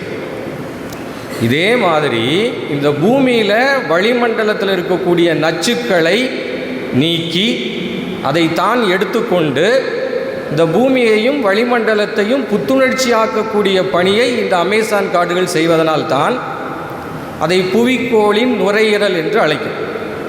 அப்போது இப்படிப்பட்ட நுரையீரலில் இப்போ கொஞ்சம் இன்ஃபெக்ஷன் ஆகுது. அப்படின்னா என்ன அப்படின்னா, இந்த காடுகள் மனித செயல்பாடுகளாலும் பல்வேறு சூழ்நிலைகளாலும் அழிக்கப்பட்டு கொண்டு வருகிறது. அப்போ நம்ம லங்ஸு சரியாக வேலை செய்யலைன்னா நமக்கு என்ன பிரச்சனை வரும்? மூச்சு திணறல் வரும், இந்த மாதிரி நிறைய பிரச்சனைகள்லாம் வரும், டைஜஷன் பிரச்சனை வரும், தூக்கம் வராது, நிறைய பிரச்சனைகள் வரும். அதே மாதிரி தான் இந்த பூமி மாசடைவதை தூய்மைப்படுத்தி கொண்டிருக்கக்கூடிய அந்த அமேசான் காடுகள் பாதிக்கப்படும் பொழுது பூமியினுடைய சூழ்நிலையும் பாதிக்கப்படும். சரி சார், இதெல்லாம் எதுக்கு எங்கிட்ட சொல்லிகிட்டு இருக்கிய? இது தென் அமெரிக்காவிலலாம் இருக்குது. ஆனால் நம்மளுடைய உலகத்தில் தானே இருக்குது, நாம் இந்த உலகத்தில் தானே இருக்கிறோம். அப்போ கட்டாயம் இந்த உலகத்தை காப்பாற்ற நாம் ஏதாவது செய்ய வேண்டும். சார் என்ன செய்யலாம்? இந்த மரக்கன்றுகள் கொடுத்துருக்காங்க, அதை நட்டு வளர்க்கணும், அவ்வளோதானா? இல்லை. உங்கள் வீடுகளில் விசேஷங்கள் நடைபெறும், உங்கள் உடன் பிறந்தோர் திருமணங்கள் நடைபெறும், புதுமனை புகுவிழா நடைபெறும், இன்னும் பிறந்த நாள் விழாக்கள் நடைபெறும். அதிலெல்லாம் இதை மாதிரி ஒரு மரக்கன்றை விருந்தினர்களுக்கு அழியுங்கள், சந்தோஷமாக வாங்கி கொண்டு நடட்டும். வேற உங்கள் தெரு, நீங்கள் குடியிருக்கக்கூடிய தெருவிலே நீங்கள் நண்பர்களாக சேர்ந்து எத்தனையோ மாணவர்கள் ஒரே தெருவிலிருந்து ஒரே ஊரிலிருந்து இங்கே வருகிறீர்கள், நீங்கள்லாம் சேருங்க. இல்லை, நம்ம ஊரில் ஒரு 200 மரக்கன்றை நடுவோம்டா, நம்ம ஊர் திருவிழாவை முன்னிட்டு இல்லை பொங்கலை முன்னிட்டு ஒரு பிளான் பண்ணுங்கள், மரக்கன்றுகளை நடுங்கள். சரி, நட்டலாம். வேறு என்ன செய்யலாம்? மரங்களை வெட்டுவதை தடுங்கள். அது எப்படி சார் தடுக்கிறது? எப்படி தடுக்கலாம் சொல்லுங்களேன் பார்ப்போம். சடங்குன்னு வெட்டும்போது பக்கத்தில் போய் கையை பிடிச்சிடலாமா? இல்லை, வெட்டினரை கொண்டுருவேன் சொல்லலாமா? சரி, என்ன செய்யணும் அப்படின்னா, அரசாங்கங்கள் இப்போ சில சட்டங்கள் விதிச்சிருக்காங்க. அதாவது பனை மரங்கள் வெட்டக்கூடாது, பனை மரங்கள் அனுமதியின்றி வெட்டினா அரெஸ்ட் பண்ணிடுவாங்க. அதே மாதிரி சில மரங்கள் வெட்டுவதற்கு அனுமதி பெற வேண்டும். குறிப்பாக தேக்கு மரம், செம்மரம், இந்த மாதிரி மரங்கள் எல்லாம் வெட்டணும்னா அரசினுடைய அனுமதி பெறணும். அப்போ நான் என்ன ஒரு சின்ன சஜஷன் சொல்கிறேன்னா, நீங்கள் ஒரு அதிகாரிகளாக அல்லது ஒரு பொறுப்பில் வரும் பொழுது, ஒரு பஞ்சாயத்து தலைவர், ஒரு விஏஓ, ஒரு தாசில்தார், ஏன் நல்லா சொல்லுமா ஒரு கலெக்டர், ஏன் தமிழக முதலமைச்சர், அப்படியே வச்சு விடுவோமே, ஏன் உள்வதெல்லாம் உயர்வுள்ளல், தமிழக முதலமைச்சராகவே வர்றீங்க. இப்பொழுது நிறைய திரைப்படங்கள் வருது. அதில் பார்த்திங்கன்னா இந்த திரைப்படத்தில் விலங்குகள், பறவைகள், இந்த மாதிரி சில விஷயங்கள் துன்புறுத்தப்படவில்லை என்று சான்றளிக்கப்படுகிறது அப்படின்னு அந்த ஒரு இது போடுறாங்க.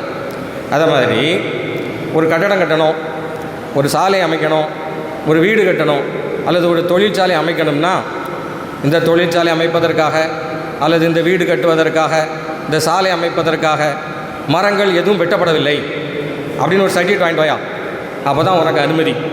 அப்படி ஒரு சட்டம் கொண்டு வந்தானே, கொண்டு வரலாமா சார்? அப்படி கொண்டு வந்தால் ரோடும் போட முடியாது, வீடும் கட்ட முடியாது. கட்டலாம். என்னுடைய நண்பரே அதுக்கு உதாரணம். என்சிசி அலுவலர் கடந்த 4 நாட்களுக்கு முன்னால் என்கிட்ட பேசிகிட்டு இருந்தார். ப்ரோ, இந்த மாதிரி ஒரு இடம் வாங்கியிருக்கேன், அதில் இந்த மாதிரி ஒரு ஒரு ஒரு பில்டிங் கட்டுறதுக்காக பிளான் போட்டிருக்கேன் அப்படின்னார். நான் பார்த்தேன், என்னையா அவ்வளோ இடத்துல ஒரு மாதிரி வளர்ச்சி நெளிச்செல்லாம் அந்த பிளான் போட்டிருக்கீங்களே அப்படின்னேன். அது ஒன்றும் இல்லை, அதில் ஒரு மாமரமும் ஒரு தென்னை மரமும் நின்றுது, அதை வெட்டுறதுக்கு எனக்கு மனசு இல்லை, அதனால் நான் பில்டிங்கை அந்த மரத்தை பாதிக்காத வகையில் பிளான் பண்ணிக்கிட்டேன் அப்படின்னார். சரிதானே? அப்போ நம்ம நினைத்தால் மரத்தை வெட்டாமலும் வீடு கட்டலாம், சாலை அமைக்கலாம், கட்டிடங்கள் கட்டலாம். எனவே நீங்கள் பொறுப்புக்கு வரும்பொழுது இது மாதிரி மரங்களை பாதுகாக்கவும் மரங்களை நடுவதற்கும் பல முன்னெடுப்புகளை எடுக்க வேண்டும்.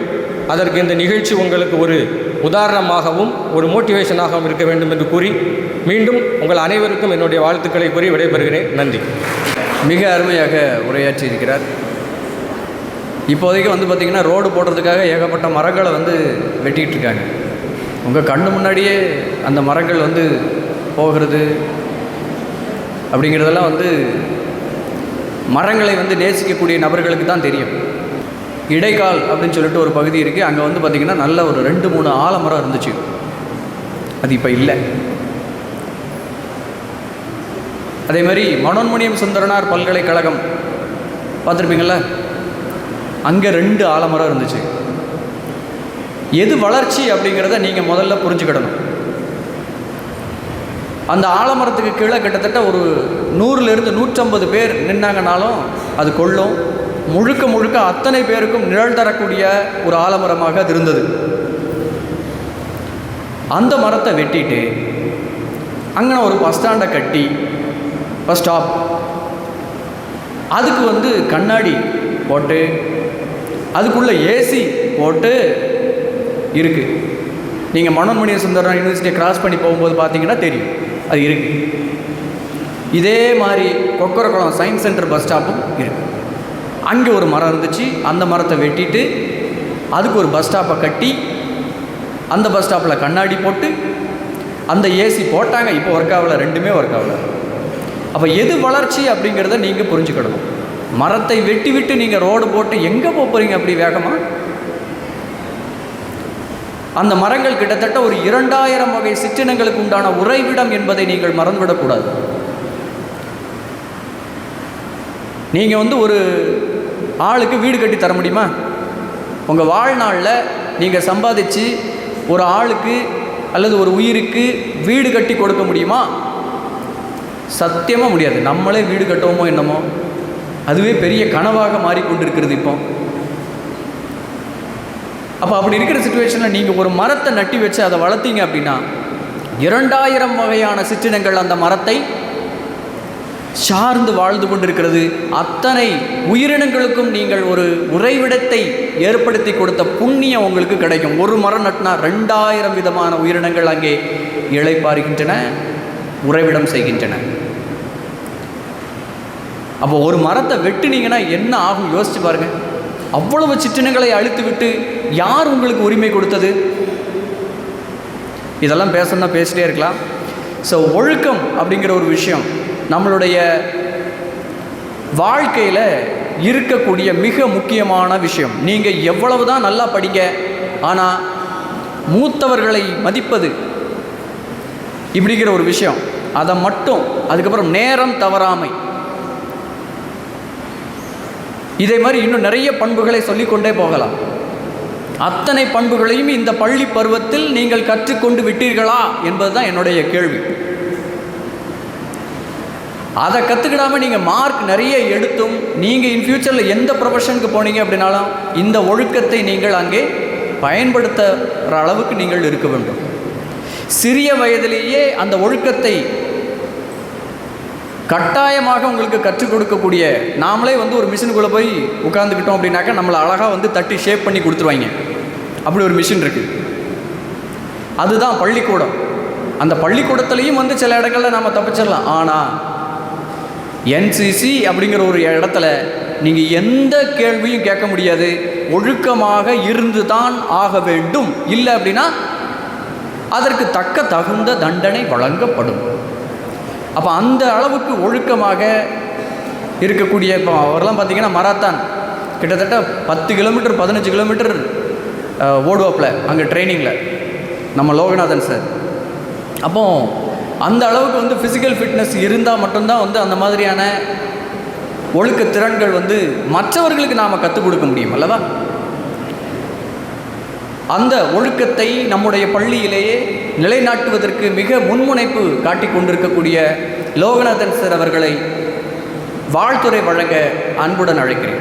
அவையில் வீற்றிருக்கும் அவையோருக்கும் என் அன்பிற்குரிய மாணவ மாணவிகளுக்கும் என் மாலை வணக்கத்தை தெரிவித்துக் கொள்கிறேன். இந்த விழாவில் எனக்கு முன்னாடி பேசின என் மூத்த ஆசிரியர்கள் அனைவரும் மரம் வளர்ப்பதனால் ஏற்படுகின்ற நன்மைகள், மரத்தை எப்படி வளர்க்க வேண்டும், மரம் வளர்ப்பதனால் ஏற்படுகின்ற நன்மைகள் மட்டுமல்லாது அதை வளர்க்கவில்லை என்றால் ஏற்படுகின்ற தீங்கு எல்லாத்தையும் சொல்லிட்டாங்க. நம்ம செக்ரட்டரி சார் வந்து என்ன சொல்கிறது, மில்கிவே வேறையும் எக்ஸ்பிளைன் பண்ணி கிளியராக முடிச்சிட்டாங்க. இதில் என்ன சொல்கிறோன்னு தெரியல. இன்னும் கடைசியாக பேச வரும்போது நம்மளுக்கு ப்ரிப்பேர் பண்ண எல்லாமே முன்னாடி பேசிடுவாங்க. அதனால் கடைசியில் பேசுறதுக்கு ஒன்றும் இருக்காது. இருந்தாலும் சில விஷயத்தை சொல்கிறேன். மரம் இல்லையே மனிதன் இல்லை, மரமும் மனிதனும் ஒன்றாக இணைந்தவர்கள். இந்த பூமியில் நாம் எல்லாமே ஒருவர் மற்றொருவரை சார்ந்துதான் வாழ வேண்டும். அதற்கு மேலாக நாம் அனைவரும், மனிதர்கள் மட்டுமல்ல அனைத்து உயிரினங்களும் நாம் சார்ந்திருக்கக்கூடிய ஒரு முக்கியமான உயிரினம் மரம். ஏன்னா எல்லாத்துக்கும் தெரியும், அறிவியல் ஆசிரியர்கள்லாம் சொன்னாங்க, நாம் சுவாசிப்பது ஆக்சிஜன். அந்த ஆக்சிஜன் நம்மளுக்கு கிடைக்கிறதுக்கு முக்கியமான காரணம் இந்த மரங்கள் தான். அப்புறம் இந்த சுற்றுப்புற சூழல், ஈகோ பேலன்ஸ், அதுவும் நிலைநாட்டப்படுவதற்கு இதுதான் காரணம். ஸோ மரம் வளர்க்குறதுக்கு நம் பள்ளியின் சார்பாக என்ஜிசி ஆசிரியர் நண்பர் துரை அவர்கள் மிகவும் சிறப்பாக செயல்பட்டு கொண்டிருக்கிறார். இந்த செயல்பாடு மேலும் மேலும் வளர்வதற்கு அவர்களை வாழ்த்தி வணங்குகிறேன். மேலும் 2021ஆம் ஆண்டு ஈரான் நாட்டில் ஒரு புகழ்பெற்ற பத்திரிகை ஒரு குழு அமைச்சு நம்மளுடைய நாடு பேலன்ஸாக இருக்கிறதுக்கு எதுதான் காரணம் அப்படின்னு சொல்லி அந்த குழுவிட்ட கேட்டிருக்காங்க. அவங்க நல்லா ஆராய்ந்து மரம் வளர்ப்பது மட்டுமே அதை சாத்தியமாக்கும் என்று அறிக்கை கொடுத்துருக்காங்க. அதற்கு பிறகு அந்த ஈரான் அரசு வீட்டில் உள்ள ஒவ்வொரு குடிமகனும் குறைந்தபட்சம் 3 மரம் நட வேண்டும் என்று அன்றைய ஈரான் அரசு அறிவுறுத்தியது. அதே போல் இப்போ நம்மளும் செய்யலாம். இப்போ புகைப்படம், தன்படம் எடுக்கணும்னு சொல்லி நம்ம சார் இதை முயற்சி எடுத்திருக்காங்க. ப்ராக்டிக்கல் மார்க்குக்கு ஒரு 10 மரம் வளர்த்திங்கன்னா 2 மார்க் எக்ஸ்ட்ரா கொடுக்கலாம் அப்படின்னு சொல்லி சார் பண்ணோம்னா அதையும் நீங்கள் எக்ஸ்ட்ரா வளர்ப்பீங்கன்னு நினைக்கிறேன். ஃபஸ்ட் ஸ்டாண்டர்ட்லேருந்தே ஆரம்பிச்சிடலாம். ஃபஸ்ட் ஸ்டாண்டர்டில் 1 மரம் வளர்க்கணும், செகண்டில் 2, இப்படி ப்ளஸ் 2 வரும் பொழுது ஒவ்வொரு சப்ஜெக்ட்லேயும் பாட்னி, சுவாலஜி, ஃபிசிக்ஸ், கெமிஸ்ட்ரி எல்லாத்துக்கும் ப்ராக்டிக்கல் மார்க் இருக்குது. ஸோ அந்த ப்ராக்டிக்கல் மார்க்கை முழுசாக போடுறதுக்கு ஒரு 5 மார்க்கை வச்சுக்கலாம் மரம் வளர்த்தோம்னா. ஸோ இதில் தனக்கும் மார்க் கிடச்சிருது, தன்னால் நம்மளுடைய சமூகமும் நல்லா இருக்கும். இது ஒரு சின்ன வேண்டுகோள் தான். சரி, மேலும் மேலும் இந்த முயற்சி வெற்றியடைவதற்கு வாழ்த்துக்களை தெரிவித்துக் கொள்கிறேன். நன்றி, வணக்கம். ஏற்கனவே நிறைய விஷயங்கள் வந்து அவங்களுக்கு நம்ம செஞ்சிட்ருக்குறோம். அவங்களுக்கு தேவையான உதவிகள் அத்தனையும் இப்போ இங்கே இருக்கக்கூடிய மாணவியர்கள் வந்து பார்த்திங்கன்னா அவங்களாம் வந்து 11th ஸ்டாண்டர்டில் பசுமைப்படையில் மிக தீவிரமாக பணிபுரிந்த நபர்கள் தான். அதுலேயும் பார்த்திங்கன்னா இந்த இப்போ 12th standard C section boys அவங்களாம் வந்து பார்த்திங்கன்னா தொடர்ச்சியாக நம்ம வந்து சில இடங்களில் ஒரு தப்பு விட்டால் கூட இல்லை சார் அதை முடிச்சிடலாம் சார் அப்படின்னு சொல்லி கடைசி வரைக்கும் நின்று அந்த வேலையை முடித்து தரக்கூடிய நபர்களாக 12C மாணவர்கள் இருக்கிறார்கள். மாணவியர்களும் அந்த இடத்துல நிறைய பார்ட்டிசிபேட் பண்ணாங்க. ஸோ அப்போ 12C மாணவியர்களுக்கு லாஸ்ட் இயர் அவங்க செஞ்ச விடயங்களுக்காக மிகப்பெரிய ஒரு பாராட்டை நாம் கொடுத்துருவோம். கொடுங்க.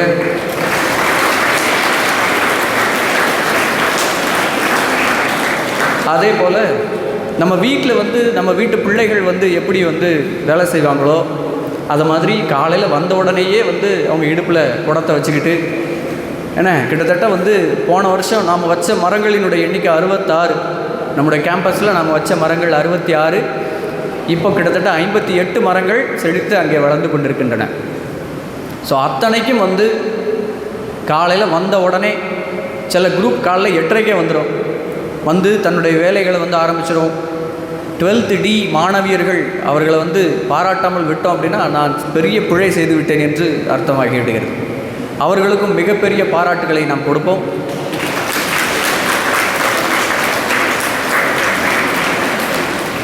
இவங்க எல்லாருக்குமே வந்து நாம் குடியரசு தினத்தன்னைக்கு சர்டிஃபிகேட் நாம் கொடுத்தோம். அதுவே வந்து மிகப்பெரிய ஒரு மன திருப்தியை எனக்கு கொடுத்துருக்கிறது. இப்பொழுது நம்முடைய சிறப்பு விருந்தினர் அவர்களை கௌரவிக்கும் முகமாக நம்முடைய செயலர் அவர்களை அழைக்கிறேன். அவர்கள் சிறப்பு பரிசினையும் சால்வையையும் அணிவிக்குமாறு பணிவன்புடன் கேட்டுக்கொள்கிறேன்.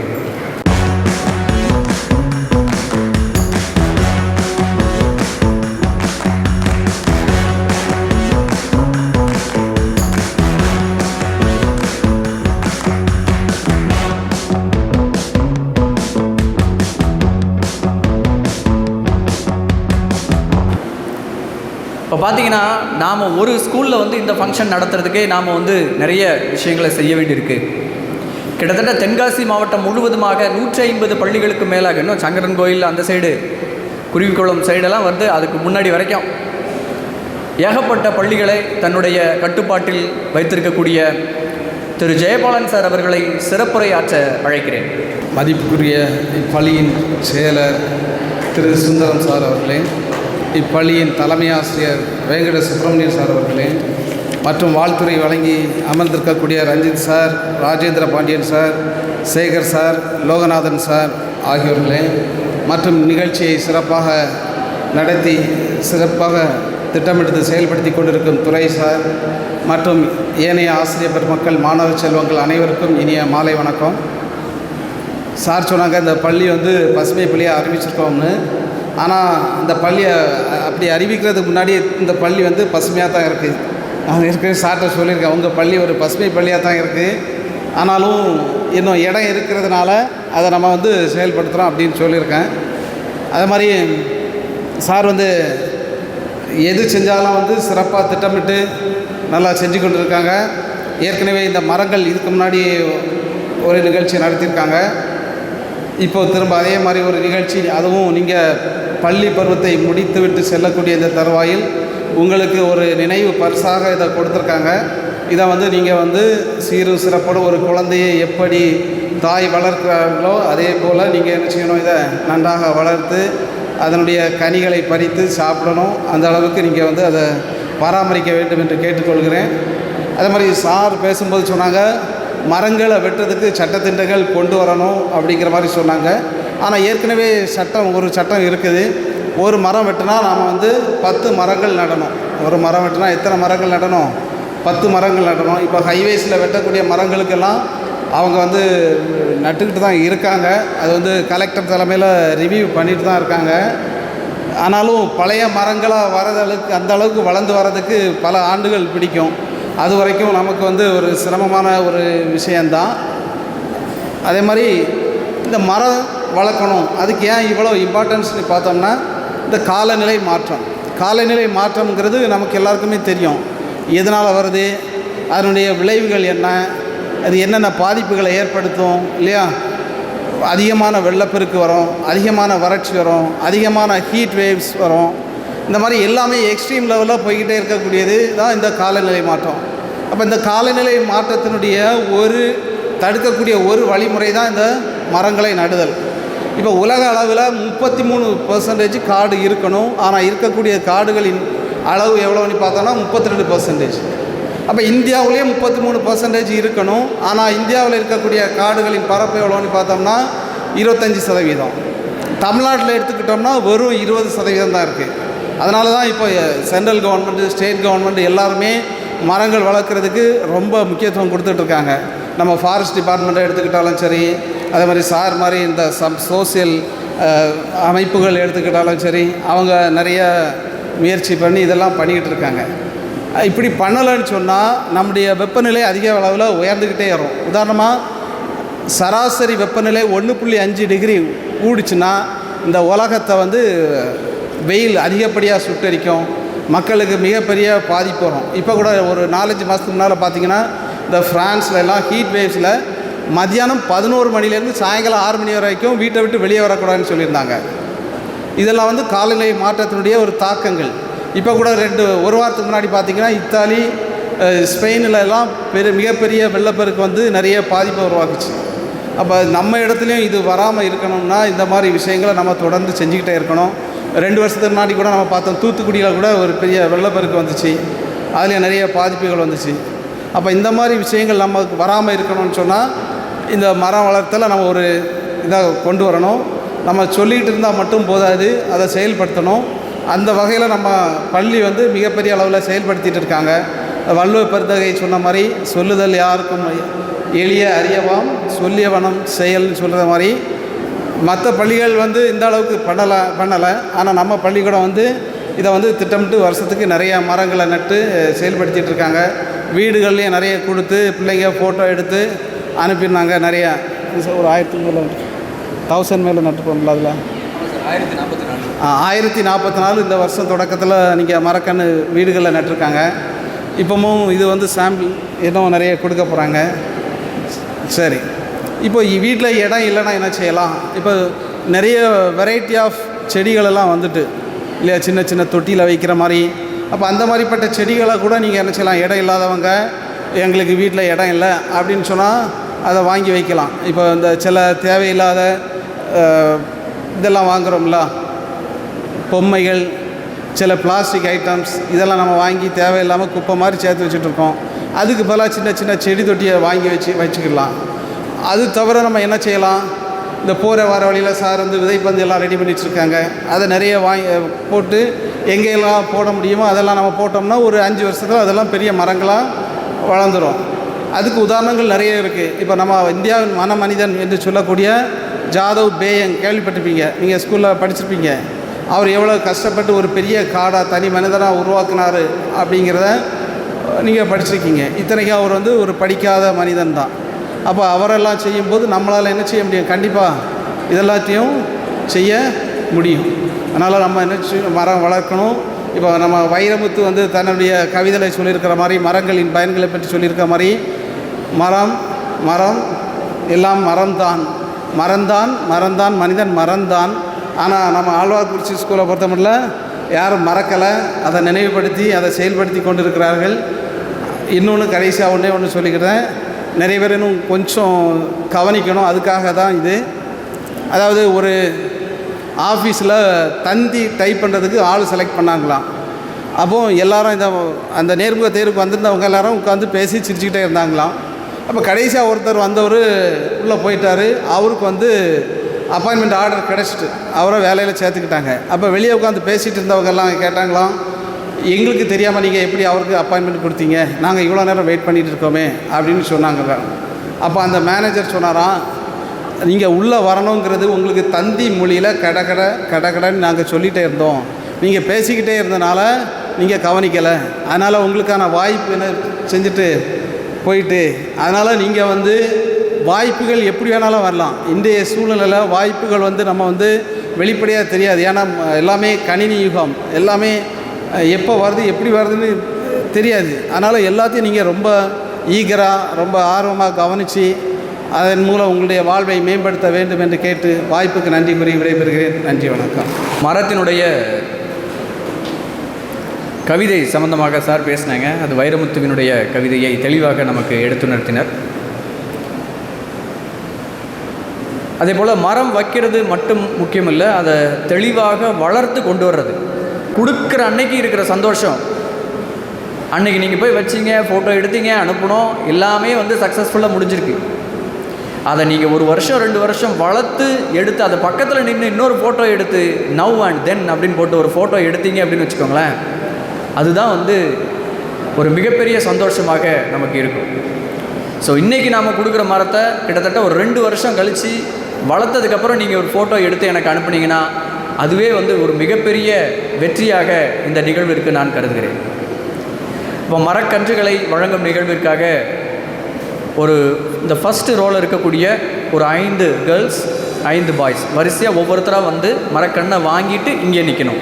சரியா? வாங்க. நம்முடைய சிறப்பு விருந்தினர் அவர்களை மரக்கன்றுகளை வழங்குமாறு அன்புடன் அழைக்கிறேன்.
தண்ணி ஊற்றணும். எப்போ அப்படின்னாக்க, நீங்கள் தண்ணி ஊற்றுறது எப்போ உங்களுக்கு இனிமையான தருணமாக இருக்கும் அப்படின்னாக்க, இன்றைக்கி நாளைக்கு இல்லை, நீங்கள் எப்போ 12ஆம் கிளாஸ் முடித்து வேறு ஏதாவது ஒரு ஊருக்கு போய் அங்கேருந்து உங்களுடைய மரத்துக்கு வீட்டுக்கு தண்ணி ஊற்றலை நீங்க அப்படின்னு சொல்லி சண்டை போடுவீங்க தெரியுமா?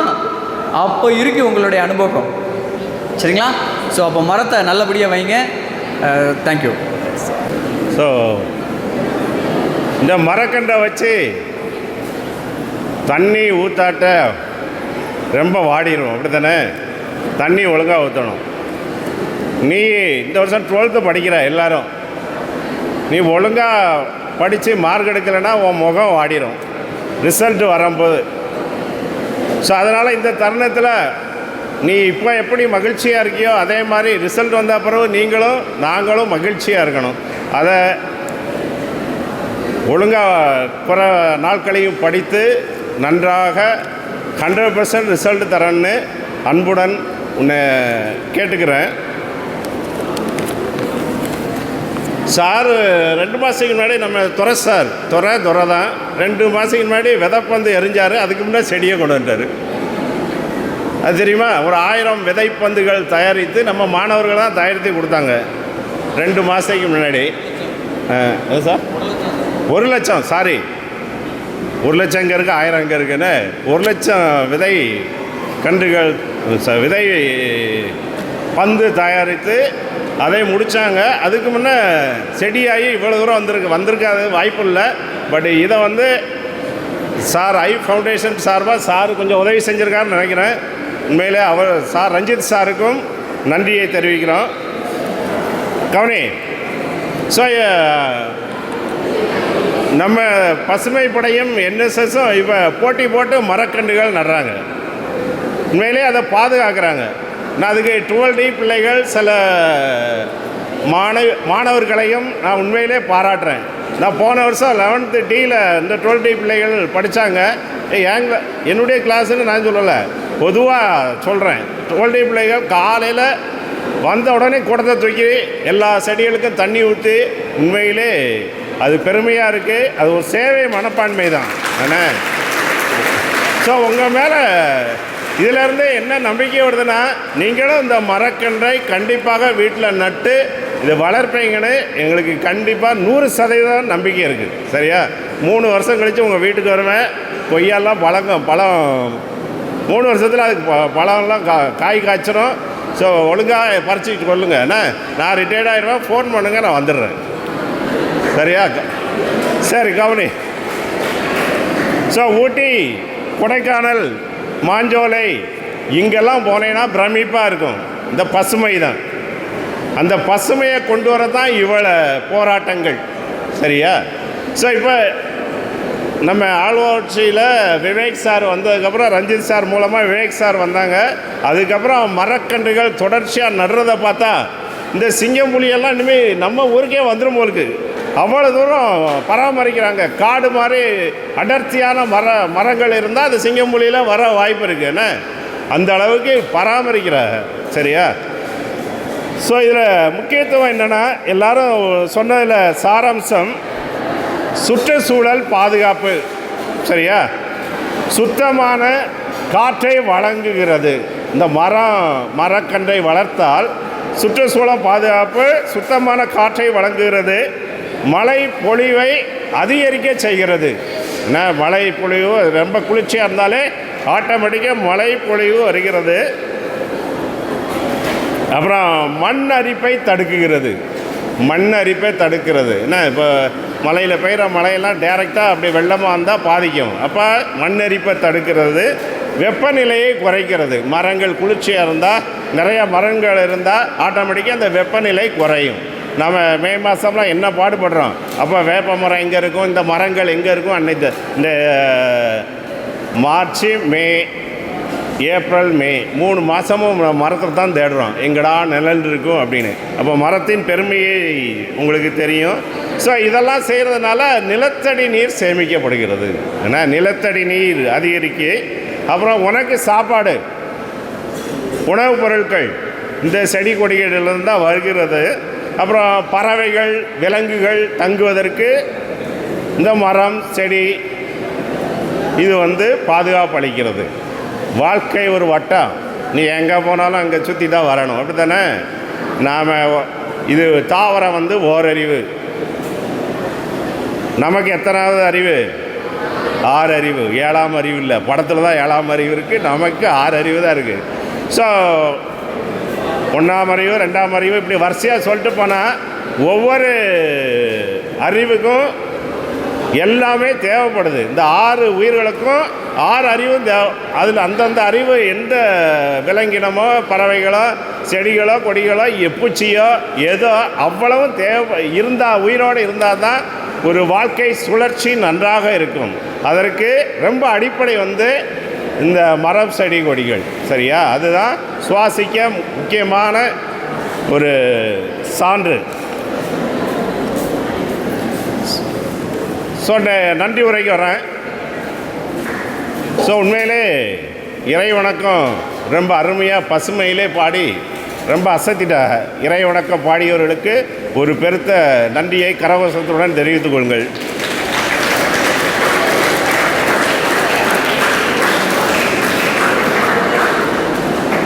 ஸோ நம்ம பள்ளி மாதிரி இந்த மாவட்டத்தில் எக்கச்சக்கமான பள்ளிகள் இருக்குது. அந்த பள்ளிகளுக்கெல்லாம் சுற்றுப்புற சூழ்நிலை ஒருங்கிணைப்பாளர் ஜெயபால் சார் அவர்கள் இங்கு வருகை தந்து நம்மோடு இந்த நிகழ்வில் பங்கேற்று நம்மளை வாழ்த்தியதற்காக எங்கள் மனமார்ந்த நன்றியை சமர்ப்பித்துக் கொள்கிறோம்.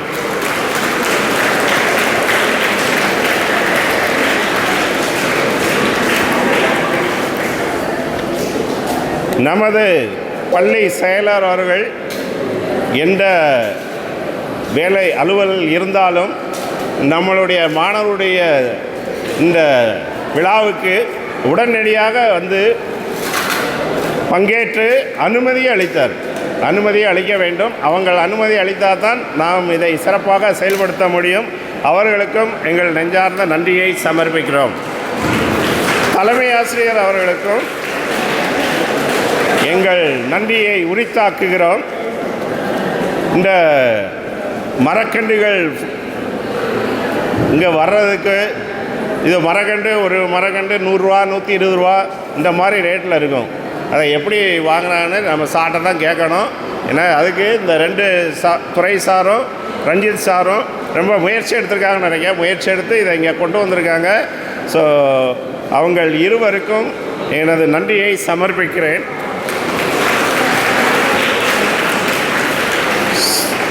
என்எஸ்எஸ் திட்ட அலுவலரும் என்சிசி அதிகாரி அவர்களும் மிக சிறப்பாக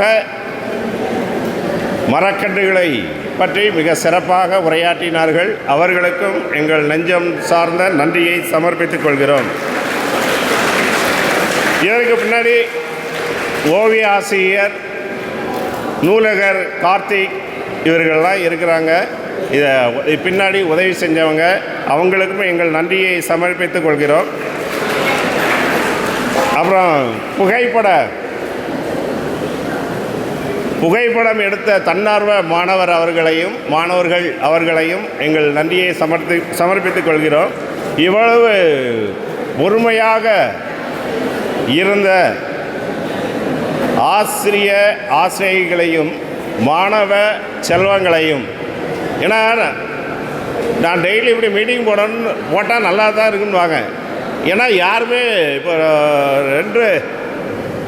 ஏறக்குறைய ஒரு 2 மணி நேரமாக யாருமே அசையலை. இல்லாட்டா பொழுதுனைக்கும் சார் ரெஸ்ட் ரூம் போகணும்ட்டு அடைப்பாங்க.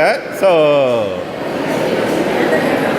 உண்மையிலே ரொம்ப அமைதியாக எல்லார் சொன்னதும் கேட்டு உள்வாங்கி இதை கண்டிப்பாக உங்கள் மரக்கன்றில் இது உள்வாங்கிய செயல்பாடுகள் பிரதிபலிக்க வேண்டும் என்று உங்களை வேண்டிக் கொண்டு என்னுடைய நன்றியுரையை முடித்துக் கொள்கிறேன். நன்றி. வணக்கம்.